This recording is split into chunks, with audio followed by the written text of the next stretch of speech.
வணக்கம். இது செய்தி மலரின் நேர்காணல் நிகழ்ச்சி. இன்றைய நிகழ்ச்சியில் கலந்து கொண்டு தன்னுடைய கருத்துக்களை தெரிவிப்பதற்காக தமிழ் தேசிய ஆதரவாளர் பாரிசாலன் அவர்களை சந்திக்க வருகிறோம். வணக்கம். வணக்கம். மிக முக்கிய குற்றச்சாட்டு எதிர்க்கட்சிகள் மட்டுமல்ல, எல்லாரும் சொல்றோம் இங்க தமிழகத்துல போதைப் பொருள் பழக்கம் அதிகமா இருக்கு அப்படின்னு சொல்றாங்க. கல்லூரிகள் இந்த பள்ளிகள்லாம் கூட அதிகமா இருக்கு அப்படின்னு சொல்றாங்க. அதை சரியான நடவடிக்கை எடுக்கல அப்படின்னும் குற்றச்சாட்டுகள் இருக்கு தமிழக அரசு. அது உண்மைதானுங்க. நான் என்ன கேட்கிறேன், ஒரு பள்ளி மாணவர், காலேஜ்ல படிக்கிற ஸ்டூடெண்ட்ஸ் இவங்க கிட்ட ஒரு கஞ்சா வியாபாரியோ ஒரு இந்த மாதிரி ஊசி, இதுல வந்து என்னன்னா கஞ்சா மட்டுமே நீங்க பாக்குறீங்க, அதுல ஏதோ இப்ப மாத்திரை புதுசா வந்திருக்கான், அந்த மாத்திரையும் எடுத்துக்கிறாங்களாம். அதுக்கு அடுத்து வந்து பாத்தீங்கன்னா ஊசி, அந்த ஊசி வந்து பாத்தீங்கன்னா செட்டைன் ட்ரக்ஸ், அந்த ஒரு அந்த அந்த மயக்கமா இருக்கக்கூடிய அந்த ட்ரக்ஸ் இயற்கையாகவே நமக்கு இதுல கிடைக்கக்கூடிய மெடிக்கல் ஷாப்ஸ்ல கிடைக்கக்கூடிய ட்ரக்ஸ், அதை வந்து நார்த் இந்தியால இருந்து பல்கா ஆர்டர் வாங்குறாங்களா சில பேர். அதை வாங்கி அதெல்லாம் பிரிஸ்கிரிப்ஷன் இல்லாம கொடுக்கக்கூடாத மருந்துகள், அதை பல்கா ஆர்டர் வாங்கி அதை இந்த மாதிரி தனித்தனியா சப்ளை பண்றாங்களா. அந்த மாத்திரையோட விலையெல்லாம் ரொம்ப கம்மி தானே, மிஞ்சி மிஞ்சி போனா 30 ரூபா 40 ரூபா தான் இருக்கும். ஆனா பிரிஸ்கிரிப்ஷன் இல்லாம நீங்க வந்து அதை வந்து மெடிக்கல் ஷாப்ல வாங்க முடியாது. அப்ப இவங்க என்ன பண்றாங்க, பிரிஸ்கிரிப்ஷன் இல்லாத இந்த மாத்திரைகள் எல்லாத்தையும் அது ஏதோ தண்ணிலையோ இதுலயோ அது மாதிரி செலன்ல கரைச்சு அதை வந்து ஒரு போதை வஸ்துவா பயன்படுத்துறாங்களா. ஒரு ஊசி 500 ரூபா 600 ரூபான்னு சொல்லி தமிழ்நாடு முழுக்க விற்பனை ஆகி கொண்டிருக்கு. இதெல்லாத்தையும் கூட காவல்துறையினால கண்டுபிடிக்க முடியாதா? நிறைய இன்ஸ்டாகிராம் வீடியோஸ்ல எல்லாம் வந்து பாத்தீங்கன்னா ஊசியோடய உட்காந்து வீடியோ குத்திக்கிற வீடியோஸ் எல்லாமே வருது, கண்ணு முன்னாடி பாக்குறோம். பல பேர் இளைஞர்களுக்கு வந்து இந்த இடத்துல பாத்தீங்கன்னா இன்ஜெக்ஷன் பண்ணி பண்ணி பண்ணி இந்த இடத்துல புண்ணு புண்ணா இருக்கு. அழகா கண்டுபிடிச்சலாம் காவல்துறை நினைச்சா போதை வஸ்துவோட இத. இந்த போதை பொருள் சம்பந்தமா இவர் கைது செய்யப்பட்ட ஜாபர் சாதிக் இருக்காரு இல்லையா, அவர் கூட உடனடியாக இதுல நீக்கிட்டோம், நாங்க அயலக அணியில நீக்கியாச்சு, கட்சியை விட்டு நீக்கியாச்சு. இதற்கு வந்து திமுக எப்படி பொறுப்பேற்க முடியும்? அது ஏதோ ஒரு பொறுப்புல இருந்த ஒரு தவறு. இப்ப நீங்க கவனிச்சீங்களா, ஜாபர் சாதிக்கு கைது பண்ணாங்கல்ல, இப்ப அவங்க வந்து போதுமான எவிடன்ஸ் கொடுக்கலன்னு சொல்லி நீதிமன்றம் அவருக்கு பெயில் கொடுக்க போறதா தகவல். போதுமான இவரோட இந்த லிங்க் பண்றதுக்கு, இந்த போதை புழக்கங்களை வந்து லிங்க் பண்றதுக்கு போதுமான எவிடன்ஸ் இல்லைன்னு சொல்லி ஒரு செய்தி வருது. 2 நாளைக்கு முன்னாடி நான் தான் பார்த்தேன். இதை பத்தி ஆனா யாரும் பேசல, பட் வந்திருக்கு செய்தி. இவங்க போதுமான எவிடன்ஸ் வந்து காவல்துறை வந்து சமர்ப்பிக்கல அப்படின்னு சொல்லி சொல்லியிருக்காங்க. இதெல்லாம் நடந்துகிட்டு இருக்கு. நான் என்ன கேட்கிறேன், இதை வந்து காவல்துறை நினைத்தால் நினைச்சா தடுக்கலாம். ஆனா இதை தடுக்கிறது இல்ல. இவங்க வந்து ரொம்ப ஸ்பெசிபிக்கா ரொம்ப சின்ன சின்ன இடங்கள்ல வந்து நாங்க பாருங்க நாங்க கைது பண்றோம் இது பண்றோம். எப்படி நீங்க இத்தனை பேரை நீங்க கைது பண்ணீங்கனாலும் கூட இன்னும் சப்ளை வந்துகிட்டே இருக்குன்னா அப்ப இங்க என்ன நடக்குது? இவங்க என்ன பண்றாங்கன்னா, இவங்களுக்கு ஆகாதவர்களோட யாரெல்லாம் சப்ளை பண்றாங்களோ இவங்களோட இதுக்குள்ள இருந்து எதிரா இருக்கவங்களா யாரெல்லாம் சாப்பிடுறோம் அப்படி கைது பண்றீங்களா? ஒரு கேள்வி வருது நமக்கு. ஏன்னா இங்க சப்ளை நடந்துகிட்டு இருக்கு, போதை பழக்கத்துல இருக்கவன் அதை பயன்படுத்திக்கிட்டு இருக்கான், அது நம்ம கண்ணு முன்னாடி தெரியுது.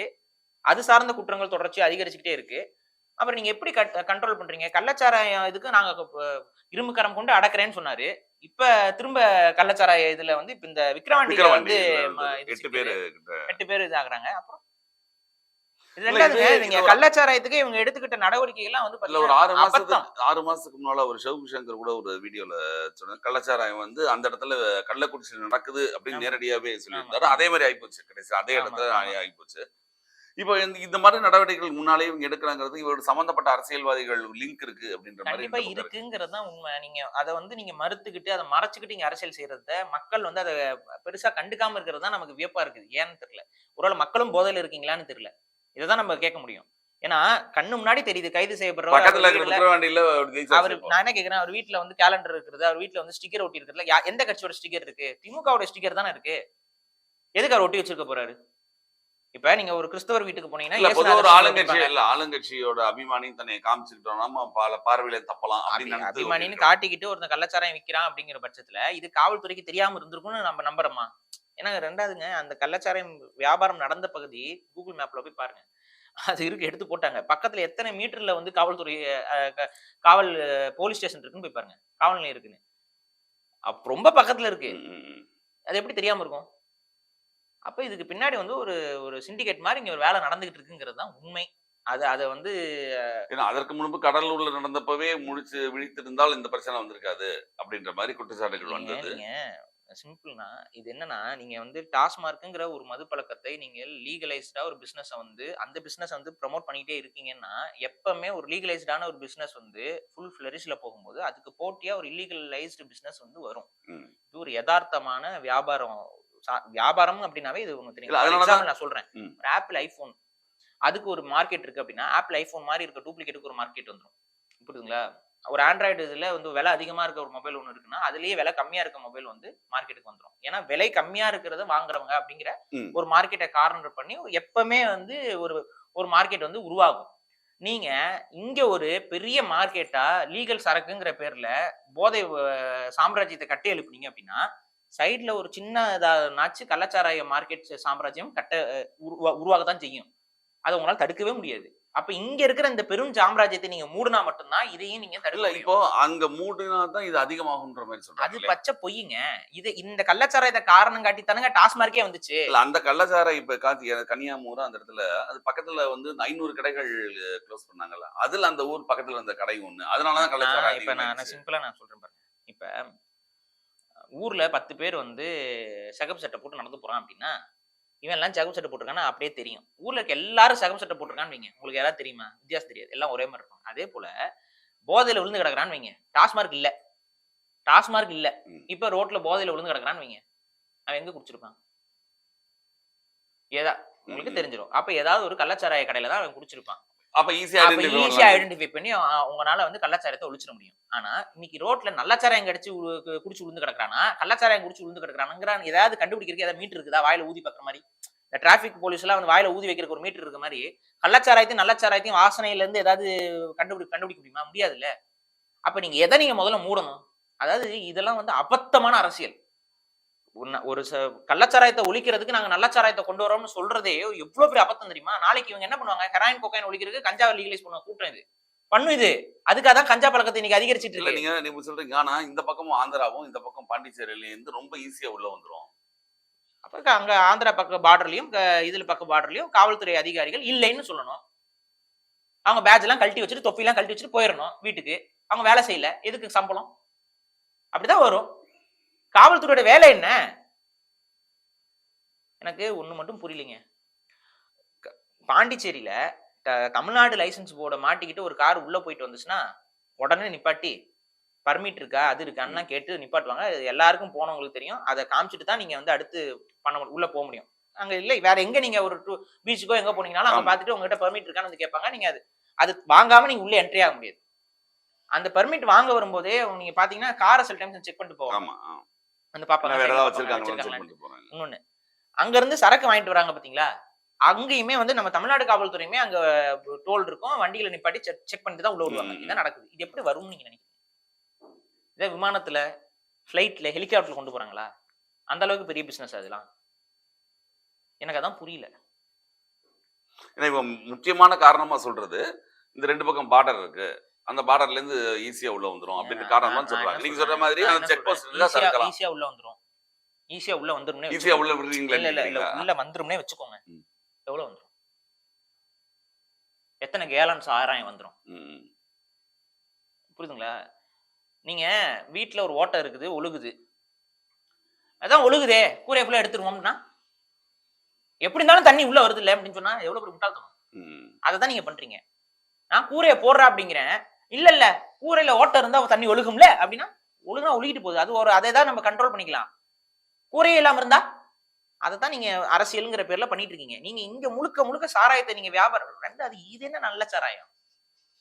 சாராயத்துல ஏது நல்ல சாராயம், கெட்ட சாராயம்? எனக்கு அது விளக்கம் சொல்லுங்க நான் தெரிஞ்சுக்கிறேன். டொமஸ்டிக்கா ப்ரொடியூஸ் பண்ற சாராயம். அதுல முறைகேடு நடந்துருது. என்ன முறைகேடு நடந்துருது? அதுல வந்து மெத்தனால வந்து பிரிக்க முடியல. ம். இதுல நீங்க மெத்தனால வந்து லெபார்டரி ப்ராசஸ்ல பிரிச்சிருக்கீங்க. பிரிச்சதுக்கான ஒரு ஒரு உத்தரவாதம் இருக்கு. நான் என்ன கேட்கிறேன், டாஸ்மார்க் குடிக்கிறவன் மட்டும் ஆரோக்கியமான உடல்நிலை கொண்டவனா இருப்பானா என்ன? அப்ப இங்க நல்ல சாராயம், கள்ள சாராயம்ங்கிறத பிரிச்சு பார்க்கிறதே வந்து ஒரு பெரிய மடத்தனம். இங்க இப்ப தமிழக அரசே நீங்க எடுத்துக்கோங்களேன். இப்ப டாஸ்மார்க்கால பாதிப்பு அடைந்தவர்கள் எவ்வளவு பேருங்கிறத என்னைக்காவது கணக்கு எடுத்து வெளியிட்டு இருக்கா? ம். நீங்க மது ஒழிப்புக்குன்னு ஒரு அமைச்சகம் வச்சிருக்கீங்க. அந்த மது ஒழிப்பு அமைச்சகம் என்ன வேலை செஞ்சுட்டு இருக்கு? சும்மா இருக்குது ஒரு அமைச்சகம். நீங்க என்ன செய்யணும்? இத்தனை பேர் மது குடிக்கிறவங்களா இருக்காங்க. அதுல எத்தனை பேர் இது வரைக்கும் உடல் ரீதியாக பாதிப்புக்குள்ளாயிருக்காங்க. இத பாருங்க. அவங்க குடும்பங்களுடைய பொருளாதார நிலை எந்த அளவுக்கு சிதைவடைஞ்சிருக்கு. இதெல்லாம் வந்து அவங்க கட்டுற டாக்ஸேஷன் இதை வச்சே நீங்க ஈஸியா கண்டுபிடிச்சிட முடியும். தமிழக அரசு மருத்துவமனைகள் நீங்க பிரைவேட்டா விட்டுருங்க. தமிழகத்துடைய அரசு மருத்துவமனையில liver failure cases, drunken cases எவ்வளவு வருதுன்னு பாருங்க. ட்ரங்க் அண்ட் டிரைவ் மூலமா ஆக்சிடென்ட் கேசஸ் எவ்வளவு வருதுன்னு பாருங்க. ட்ரங்க் அதிகமாக மது குடிப்பதனால டொமஸ்டிக் வயலன்ஸ் எவ்வளவு வருதுன்னு பாருங்க. மது குடித்து நடந்த கொலைகள் என்னன்னு பாருங்க. எல்லாமே வந்து இந்த மது பழக்கத்தோடு ஒரு அசோசியேட் ஆகக்கூடிய கிரைம்ஸ் தான். இந்த கிரைம்ஸ் எல்லாமே நீங்க பாருங்க எவ்வளவு பேர் இறந்து கொண்டிருக்கிறார்கள் தமிழ்நாட்டில். நீங்க வந்து ஒரு 60 பேர் இறந்துட்டாங்க அப்படிங்கிறத மட்டும் பாக்குறீங்க.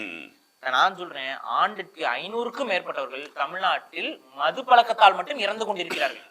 இது ஒரு பெரிய அதாவது நேரடியாக இல்லாம அதோட அதோடைய மற்ற பக்கம் விஷயங்கள் சார்ந்து நீங்க ஒரு ஆக்சிடென்ட் கேஸ் எடுத்துக்கோங்க, டிரைவிங் இதுல போய் அடிபட்டவங்களை எடுத்துக்கோங்க, அதன் மூலியமா பாதிப்புக்குள்ள இவங்க மது குடிக்கிறவங்க மட்டும் பாதிப்பு இல்லைங்க, இதனால மத்தவங்களுக்கும் பாதிப்பு இருக்குல்ல. மது குடிப்பவர்களோட அராஜகத்தினால, ரவுடித்தனத்தினால, இல்ல அவங்களோட மூளையற்ற செயல்பாடுகளால, கற்பழிப்பு குற்றங்கள்ல தொடங்கி பெண்களுக்கு எதிரான பாலின சார்ந்த வன்முறைகள் இருந்து எல்லாமே மது வந்து ஒரு பேசிக் ஃபேக்டரா இருக்கு.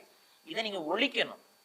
நீங்க வந்து காந்தி வாழ்ந்த மண்ணு, காந்தியோட கொள்கை கொண்ட மண்ணுன்னு நீங்க பேசிக்கிட்டு வாயில வந்து வள்ளலார் வாழ்ந்த பூமி, வள்ளலாருக்கு நாங்க மடம் கட்டுறோம், அதை கட்டுறோம். அவங்க எல்லாருடைய ஒரு பேசிக்கான விஷயம் என்ன? நீங்க வள்ளுவருக்கு நான் செலவு வச்சேன், எங்க அப்பா வச்சாரு அத்தா தண்டி செலவு, அதுதான் அவங்க பெரிய வள்ளுவருக்கு நீங்க இவ்வளவு பெரிய செலவு வைக்கிறது முக்கியம் கிடையாது. வள்ளுவர் சொன்ன கல்லுண்ணாமை கோட்பாடுக்குள் நின்று நீங்க செயல்பட முடியுமா? கல்ல மட்டும் தடை பண்ணி வச்சிருக்கீங்க. கல்லுக்கு தடை, ஆனா மதுபானத்திற்கு முழு அனுமதி அரசாங்கமே விற்கும் அப்படின்னா இதை விட ஒரு கேடுகட்ட அரசாங்கம் அரசியல் உலகத்தில் இருக்குமா? அமைச்சர் துரைமுருகன் சட்டமன்றத்திலே சொல்றாரு, இதுல கிக்கு குறைவா இருக்குங்கிறதுக்காக கள்ளச்சாராயம் போறாங்க அப்படின்னு சொல்றாரு. ஆமா, அப்படிதான் இது நடக்குது. அப்ப நான் என்ன சொல்றேன்னா, சிம்பிள்ங்க, ஒரு குற்றத்தை வந்து நீங்க மக்களிடம் பழக்கப்படுத்தினீர்கள் என்றால் அதற்கு பழகிய கூட்டம் அடுத்த கட்ட குற்றத்தை நோக்கி நகருவார்கள். இன்னைக்கு கஞ்சா போதையும், இன்னைக்கு வந்து ஹெராயின் போதையும், கொக்கைன் போதையும் இன்னைக்கு தமிழகத்துல அதிகமாக புழக்கத்துக்கு வருது அப்படின்னா அதற்கு காரணம் என்ன? டாஸ்மார்க் மதுவுல பழக்கப்பட்டு மங்கி போன கூட்டம் அடுத்த கட்ட போதையை நோக்கி நகர தொடங்கிருச்சு. இவ்வளவுதான் விஷயம். கஸ்டமருக்கு ஒரு இதுல இருந்து அடுத்த கஸ்டமருக்கு போறாங்க. இப்படிதான் நீங்க பார்க்க முடியும். அப்ப இதை வந்து நீங்க ஒழிக்கணும்னா மது கடைகளை மூடுவதுதான் ஒரே வாய்ப்பு. ஆனா இங்க தமிழக மக்களுக்கு அதை பற்றி எல்லளவும் கவலை இல்லைங்கிறது தான் எடுத்துக்காட்டு. நான் என்ன சொல்றேன், இந்த விக்கிரவாண்டி தேர்தல்ல மிகப்பெரிய வெற்றி, அதான் விக்கிரவாண்டி தேர்தல்ல வெற்றி ஆகுது. இதுக்கு எல்லாத்துக்கும் தமிழக மக்கள் ஒரு பெரிய விலை கொடுக்க போகிறார்கள். நான் அதை உறுதியா சொல்லுவேன். நீங்க உங்க ஒவ்வொருத்தர் வீட்டுல இருந்தும் ஒரு மரணம் நடக்கும், ஒருவன் உயிர் போகும், உங்க பிள்ளையோ பையனோ போதைக்கு அடிமையாக உங்க குடும்பமும் வம்சமும் நாசமாக போகும். அதை பார்த்து விட்டு மிக மகிழ்ச்சியோட மடிந்து போகும். அவ்வளவுதான் சொல்ல முடியும். அவ்வளவுதான் சொல்ல முடியும். இதுக்கு மேல எல்லாம் வந்து ஒரு அதாவது என்னன்னாங்க, தூங்குறவன தட்டி எழுப்பலாம், போதையில் விழுந்து கிடக்கிறவங்க எப்படிங்க எழுப்ப முடியும்? தமிழ்நாடு போதையில் விழுந்து கிடக்கிறது, இது எழுப்ப முடியாது. மது கடைகளுக்கு எதிராக பெரும் போராட்டம் பெண்கள் எடுத்தாங்க. இன்னைக்கு பெண்களே கள்ளக்குறிச்சியில குடிக்கிற ஆரம்பிச்சிட்டீங்க. எங்க போய் நாடு உருப்பட போகுது? ஒரு சின்ன பிள்ளை முழுமையாக மது விலக்குங்கிறது பண்ண முடியாது, படிப்படியாக குறைப்போம் அப்படின்னாங்க. முதல்ல 500 கடைகள் எடுத்தாங்க, ஒவ்வொரு கடை குறைக்கணும்னு சொன்னாங்க. மது விலக்கு சாத்தியமே, அதுல எல்லாம் மாற்றுக்கிறது கிடையாது. மது விலக்கு சாத்தியம். குஜராத்ல மது விலக்கு இருக்கு. அங்கேயுமே லைசன்ஸ் வாங்கிட்டு மது கிடைக்கும். அதே மாதிரி தமிழ்நாட்டில் லைசன்ஸ் வாங்கிட்டு எத்தனை பேர் லைசன்ஸ் வாங்கிட்டு மது? இப்ப நான் என்ன கேட்கிறேன், நீங்க வந்து இதே முதல்வர் ஸ்டாலின் அவர்கள் டாஸ்மார்க் வந்து கொரோனா காலகட்டத்தில் எதுக்குன்னு கேட்டாரா இல்லையா? ரோட்ல வந்து நின்னாரா இல்லையா? மறந்துடுவாரா? அவருக்கு வேற ஏதாவது பிரச்சனை ஏதாவது இருக்கா? இந்த கேள்வி மனித சங்கிலி போராட்டம் நடத்தினாரு, ரோட்ல வந்து இறங்கினாரு. என்ன மறந்துடுவீங்க எல்லாத்தையும்? கனிமொழி அவங்க தான் பேசினாங்க, தமிழ்நாட்டுல தான் விதவைகள் அதிகம். இப்ப எனக்கு புரியல, இப்ப மட்டும் விதவைகள் ஆகலையா? சொல்லுவீங்க நாங்களாம் பெரியாரிய கொள்கையில தாலியே கட்டுறது இல்லையே அப்படின்றீங்களா? இந்த கேள்வி இருக்கு எனக்கு. இப்பயும் விதவைகள் ஆகிட்டு தான் இருக்காங்க. என்ன உங்களுக்கு இந்த மக்களின் மீது அக்கறை இருக்கு? ஏதாவது ஒரு எல்லளவு அக்கறை இருந்தா கூட, ஐயோ இதனால இத்தனை குடும்பங்கள் நாசமாகுதே, நம்ம கண்ணு முன்னாடி இருக்க குடும்பங்களே நாசமாகுதே தெரியாதா? எத்தனை உறவினர்கள், எல்லாருக்கும் உறவினர்கள் இருக்கிறாங்க, அதுல மது பழக்கம் கொண்ட உறவினர்கள் எத்தனையோ பேர் இருக்காங்க. அவங்களோட குடும்பம் நாசமாக போவதை நம்ம கண்களால பார்த்துக்கிட்டு இருக்கிறோம். இது இந்த அரசியல் குடும்பங்களுக்கு இதை பற்றி எனக்கு கவலை இல்லைன்னா அவங்க மக்களை பற்றி எல்லளவும் கவலை இல்லாத ஒரு அற்பர் கூட்டமாகத்தான் அது மாறி நிக்குது. மாறாக அது ஒரு அரக்கர்களாக மாறி நிற்கிறார்கள். மக்களோட ரத்தத்தை குடித்து மக்களுடைய ரத்தத்தை உறிந்து வாழக்கூடிய ஒரு சதிகார கூட்டமாக உங்க குடும்பம் மாறி இருக்குங்கிறத தவிர்த்து வேற என்ன? மதுக்கடைகளை மூடுங்க, அதற்கான வேலைகளை தொடங்குங்க. இதுதான் இது அத்தனைக்கு நீங்க உங்களோட சட்ட ஒழுங்கு கெட்டு போறதுக்கும் இது ஒரு காரணமாக இருக்கு. நீங்க ஒரு யூடியூபர் ரோட்ல நடந்து போறாரு, அவரை பிடிச்சி மிரட்டிட்டு கேமராவை பிடிக்கிட்டு போறான் ஒருத்தன், நீங்க எத்தனை பேர் பார்த்து கைது பண்ணுவீங்க? இது கூட இந்த சோர்ஸ், இந்த ஆர்ஜின் ஒண்ணு இருக்குல்ல, அது எங்க தொடங்குது? பள்ளிக்கூடத்துல கல்வி முக்கியம் எல்லாருக்கும். பள்ளிக்கூடத்துக்கு வரக்கூடிய மாணவன் மது குடிக்க ஆரம்பிச்சான், கஞ்சா போதைக்கு அடிமையாயிட்டான், ஊசி போட்டுக்கிறான் அப்படின்னா எங்க இருந்து அவன் மண்ணில நீ கல்வி ஏத்துவ? எங்க இருந்து அவனுக்கு ஒழுக்கத்தை கத்துக் கொடுப்ப? எங்க இருந்து சட்ட ஒழுங்கு அவனுக்கு கத்துக் கொடுப்ப? அப்பதானே அவன் அதை தெரிஞ்சாதானே அதை மீறதா மீறா வேண்டாமாங்கிற முடிவு எடுப்பாங்க. அதுவே அவனுக்கு தெரியாது. சட்டம்னா என்ன தெரியாது, ஒழுங்குனா என்ன தெரியாது, ஒழுக்கம்னா தெரியாது. இந்த மாதிரி ஒரு சமூகத்தை நீ உருவாக்கி வச்சுட்டு அப்புறம் சட்ட ஒழுங்கு எப்படி நிற்கும்? நான் இன்னொன்னு சொல்றேன், உலக நாடுகளே மிக மோசமான வாழ்விடமாக தமிழ்நாடு மாறிக்கொண்டு வருகிறது. அதை நோக்கி நம்ம நகர்ந்து கொண்டே இருக்கணும். பாதுகாப்பற்ற சூழல் தமிழ்நாட்டில் உருவாகி கொண்டே இருக்கிறது. ஒரு சரியான அரசியல் தலைவரோ, சரியான அரசியல் கோட்பாடோ, இல்ல சரியான புரிதலோட மக்களை அன்போடு அணுகக்கூடிய ஒரு தாய்மை உள்ளம் கொண்ட அரசியல்வாதி இந்த மண்ணில் ஆட்சி அமைக்காத வரை தமிழகம் தப்பிக்காது. இவ்வளவுதான் நல்ல சொல்ல முடியும். கண்டிப்பாக. இந்த கள்ளச்சாராய சாவு நீங்கள் சொன்னீங்க, கள்ளச்சாராய சாவுகள் மற்றும் தமிழகத்தில் இருக்கக்கூடிய சட்டம் ஒழுங்கு இதை எப்படி சீரடைந்திருக்கிறது அது போன்ற எங்களுக்கு மிகவும் விளக்கமாக அமைந்தன. நிகழ்ச்சியில் வந்து கலந்து கொண்டு தங்கள் மேலான கருத்துக்களை தெரிவித்ததற்கு மிக்க நன்றி. நன்றி.